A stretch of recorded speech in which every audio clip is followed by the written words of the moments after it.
নমস্কার, কেমন আছেন সবাই? সবাইকে আরেকবার অনেক অনেক স্বাগত জানাচ্ছি আমার আর একটা নতুন ভিডিওতে। আশা করছি আপনারা সবাই খুব খুব ভালো আছেন। আমিও আছি, মোটামুটি ভালো আছি, একটু মন খারাপ এটাই যা। তো আজকে আবার চলে এসেছি দুবাই এয়ারপোর্টে। মা এসছে দুবাইতে মাত্র 16 দিন মতো হলো। এর মধ্যে মাকে আবার ফিরে যেতে হচ্ছে ইন্ডিয়াতে, কারণ বলে না ঈশ্বর না চাইলে কোনো কিছু হয় না। মা এসছিল 6-7 মাস থাকবে তার জন্য, কিন্তু এর মধ্যেই আমার বাবার শরীর ভীষণ অসুস্থ,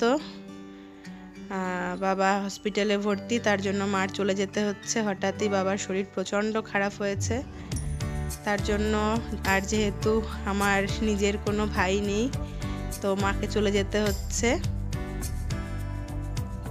তো এই আর কি, সব মিলিয়ে আর কি করা যাবে, করার কিছু নেই। একরাশ মন খারাপ নিয়ে মাকে ফিরিয়ে দিতে হচ্ছে। মা চলে যাচ্ছে বাড়িতে, কি ভাবলাম আর কি হয়ে গেল। চলো, কথাই বলে ঈশ্বর না চাইলে কোনো কিছু হয় না। তো এই আমরা মাকে দিতে এসেছিলাম। মার ফ্লাইট ছিল দুপুরবেলায় 1:35 নাগাদ ছিল মায়ের ফ্লাইট। 1:35 কি 25-এ ছিল। দিনটা ছিল 3 তারিখ, 3রা জানুয়ারি। তো মা রাত্রেবেলায় মোটামুটি 10:30টার মধ্যে আমাদের বাড়ি পৌঁছে যাবে। মানে কলকাতায় তো নামবে 7:30টার দিকে, আর ওখান থেকে ইমিগ্রেশন করে বেরোবে, তারপর 10টার মধ্যে আমাদের বাড়ি বনগাঁ, ওখানে মা পৌঁছে যাবে আর কি। তো এই আর কি, আমরা এসছি। আদি ও দিদার লাগেজটা ঠেলতে ঠেলতে যাচ্ছে আর কি। লাগেজ মাত্রই মায়ের আনা কয়েকটা মায়ের যে শাড়ি, মা যে শাড়ি ঠাড়িগুলো নিয়ে এসেছিলো 6-7 মাসের জন্য আর কি, সেগুলোই আর কি। কি করব, এর মধ্যে আর কোনো কিছু করে উঠতে পারলাম না। মা যে দরকারে এসেছিল হঠাৎ, সেটাও হলো না। যার জন্য তো তাড়াহুড়ো করে মাকে আনা, সেটাও হলো না আর কি। তো আমরা এখন এসেছি এমিরেটসের যে হুইল চেয়ার সার্ভিস আছে সেখানে। তো এখান থেকে হুইল চেয়ার সার্ভিসে বসিয়ে দিলে মাকে একদম ওরা পুরো প্লেনে বসিয়ে দিয়ে আসবে। না হলে আমার মায়ের যেহেতু প্রথম, আমার মা একা যাচ্ছে, তো মা যেতে পারবে না। আসার সময় তো আদির বাবা সঙ্গে করে নিয়ে এসেছিলো। তো দুবাই এয়ারপোর্টটা অনেক বড়, তো সেখানে চীনে যাওয়া অতটা সম্ভব নয় আর কি। আর মা প্রথমবার এসছে, তো মাকে ওরা বসিয়েও নিয়েছে হুইল চেয়ারে। মাকে ওরা একদম প্লেনে উঠিয়ে দিয়ে আসবে। ওরা সব হ্যান্ড লাগেজ চেকিং, তারপর ইমিগ্রেশন সমস্ত ওরা করবে। আর মায়ের মুখটা দেখে বোঝা যাচ্ছে যে মা কতটা কষ্টে যাচ্ছে, কিন্তু এখানে থেকেও কিছু হবে না। ওদিকে বাবার শরীর খারাপ, মাকে যেতেই হচ্ছে তার জন্য আর কি। এখানে আদির সাথে দিদার লাস্ট দেখা আর কি, কথা বলছিল দিদার সাথে। আদি মন খারাপ নিয়েও চুপচাপ ছিল।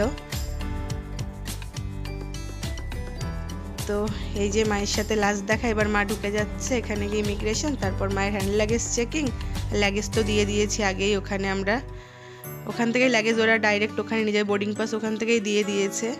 আমাদের যেহেতু হুইল চেয়ার সার্ভিস নিয়েছি আমরা, তার জন্য আমাদের বোর্ডিং লাইনে দাঁড়াতে হয়নি। তো মা ভেতরে ঢুকে গেছে আর আমরা এখানে বসেছি। তো আদি একটু চিপস খাচ্ছে, যেহেতু দুপুরবেলা খিদে পেয়ে গেছে আদির। তো মা ভাবলাম মাকে একবারে যখন মানে প্লেনটা ছেড়ে যাবে তারপরেই আমরা যাব আর কি বাড়িতে, ততক্ষণ আমরা বসেই থাকবো, কারণ একা একা যাচ্ছে তো কখন কি হয় বলা যায় না আর কি। তোর বাবা আমাকে চিপস খেতে বলছিল, আর আমার সমস্ত চিপস পছন্দ হয় না। অনেক চিপসে অনেক মশলার উল্টোপাল্টা গন্ধ থাকে আর কি। তো খেয়ে দেখলাম মোটামুটি খারাপ না। তো এই আর কি, মাকে ছেড়ে এখন আমরা বেরিয়ে গেছি। আমার মাও রওনা দিয়ে দিয়েছি ইন্ডিয়ার উদ্দেশ্যে আর কি। ভাবলাম আমরা জুন মাসের লাস্টে সবাই মিলে যাব একসঙ্গে দেশে, যেহেতু জুন জুলাইতে আমার যাওয়া পড়ে। আদির তখন স্কুল ছুটি হয় 2 মাসের জন্য।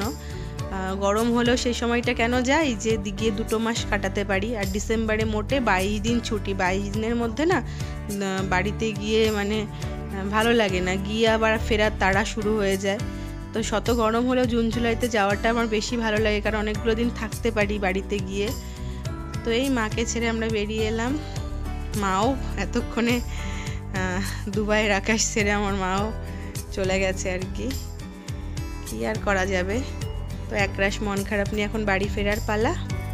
আমরা এখন এই পার্কিং থেকে বেরোচ্ছি। ভেবেছিলাম এক জায়গাতে যাব, তা ওর বাবার আবার এক জায়গা থেকে ফোন এসছে, সেখানে যেতে হবে সাইডে, তার জন্য এখন আর গেলাম না। তো ডাইরেক্ট এখন বাড়িতে আজমানে চলে যাব। বেশিক্ষণ লাগবে না, আমরা রাস্তা যদি জ্যাম থাকে 25 মিনিটস মতো লাগবে, না হলে আমরা মোটামুটি 20 মিনিটের মধ্যে, জ্যাম থাকলে আধা ঘন্টা লাগে, আর জ্যাম না থাকলে তারও আগে পৌঁছে যাব। বলে না সত্যি তাই, ভগবান না চাইলে কোনো কিছুই হয় না আর কি। আমাদের সবার ইচ্ছে ছিল জুন মাসে একসঙ্গে যাব, হলো না। তাড়াহুড়ো করে মাকে পাসপোর্ট বানিয়ে আনা হলো, যে কারণে সে কারণটাও ফুলফিল মানে মা দেখতে পারলো না আর কি। কি আর করা যাবে, করার কিছু নেই। যাই হোক, বাবা সুস্থ হয়ে যাক, এটাই ঠাকুরের কাছে প্রার্থনা করি। ভালো থাকুক ওনারা আর কি। আর এখানে তো আমরা আছি আর কি, ও ঠিক ম্যানেজ হয়েই যাবে, আর কি করার আছে।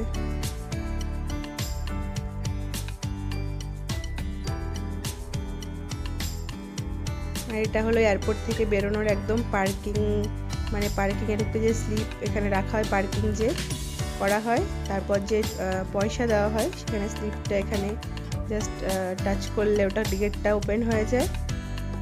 এই যে আমরা বেরিয়ে যাচ্ছি দুবাই এয়ারপোর্ট থেকে।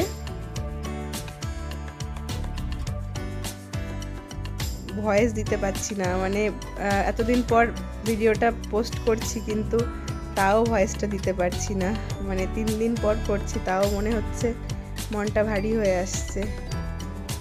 আর কি করা যাবে। তো এই সবশেষে একটাই কথা, পৃথিবীতে যাই হোক, ঈশ্বর সবার মা বাবাকে ভালো রাখুক, এটাই ভালো। ওনারা ভালো থাকলে সবাই ভালো থাকতে পারবে। এক মনে ভাবছি মা গেছে ভালোই হয়েছে, গিয়ে বাবার দেখাশোনা করা, বাবাকে ঠিকঠাক করা, এটাই ভাবছি। আর এক মনে বলে না যে কাছে পেয়েও মা চলে গেল আর কি, সেটাও একটা মন খারাপ লাগছে। কি আর করা যাবে, কিছুই করার নেই। মা এলো, কোথাও একটু কিছু দেখাতেও পারলাম না, ঘোরাতেও পারলাম না, কিছু না। জাস্ট একদিন একটু বেরিয়েছিলাম আমরা সমুদ্রের ধারে বারবিকিউ করতে, আর মার্কেটে গেছিলাম 2 দিন টুকিটাকি ঘরে গ্রোসারি আনতে, এই যে আর কি। তো আর কি করা যাবে, চলো যাই আমরা বাড়ির দিকে আর কি। সবাই খুব খুব ভালো থেকো। আজকের ভিডিওটা এখানেই শেষ করছি। ভিডিওগুলো ভালো লাগলে প্লিজ একটা করে লাইক করো, কমেন্ট করো আর শেয়ার করে দিও। সবার জন্য রইল আমার তরফ থেকে অনেক অনেক শুভকামনা। Bye bye.